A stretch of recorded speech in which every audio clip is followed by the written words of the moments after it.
tu veux que je pardonne à ce type? Il a tué ma fille. Fais-le souffrir. Qui n'a jamais été contrarié, qui n'a jamais été blessé par un être cher, qui n'a jamais été trahi par un proche. Bien sûr, tout le monde a déjà été contrarié. Et il arrive que lorsque la blessure est trop profonde, on a du mal à pardonner. On se dit hors de question de pardonner. Ce que cette personne m'a fait est inacceptable. Mais à cet effet, que signifie donc pardonner? Pardonner, c'est le fait de ne pas tenir compte d'une offense qu'on t'a faite, d'une erreur, d'une faute.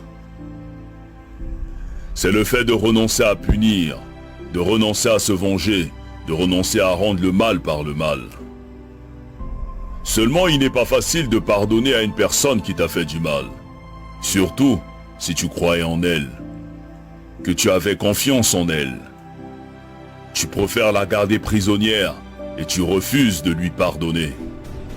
Le souci est que lorsque nous refusons de pardonner, nous nous constituons nous-mêmes comme étant prisonniers.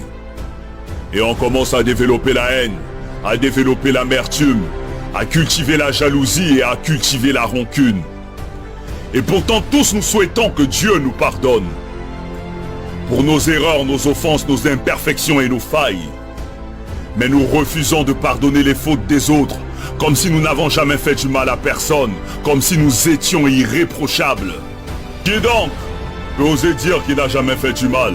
Qui est parfait? Qui n'a jamais commis d'erreur, qui n'a jamais fait le moindre mal? On souhaite tous que Dieu nous pardonne pour nos bêtises, mais on refuse de pardonner les fautes des autres, on refuse de leur accorder notre pardon.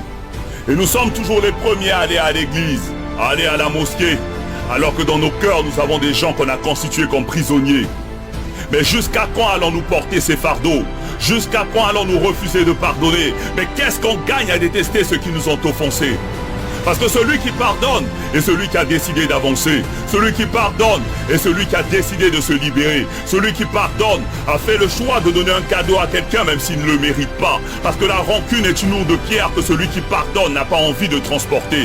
Quand tu décides de pardonner, tu le fais d'abord pour toi-même. Tu le fais pour avoir la paix. Tu le fais pour avoir la tranquillité. Tu le fais pour être libre. Parce que celui qui refuse de pardonner est un meurtrier qui s'ignore. Pardonner, ce n'est pas oublier, ni cesser d'aimer, mais c'est se libérer d'un fardeau, c'est se soigner, c'est relever la tête, c'est prendre son chemin avec le sourire pour avoir un meilleur lendemain. Pardonnons à toutes ces personnes qui nous ont blessés. Pardonnons pour que le Tout-Puissant à son tour puisse nous pardonner. Pardonnons pour être au-dessus de ceux qui nous ont contrariés. Pardonnons pour retrouver la paix et progresser.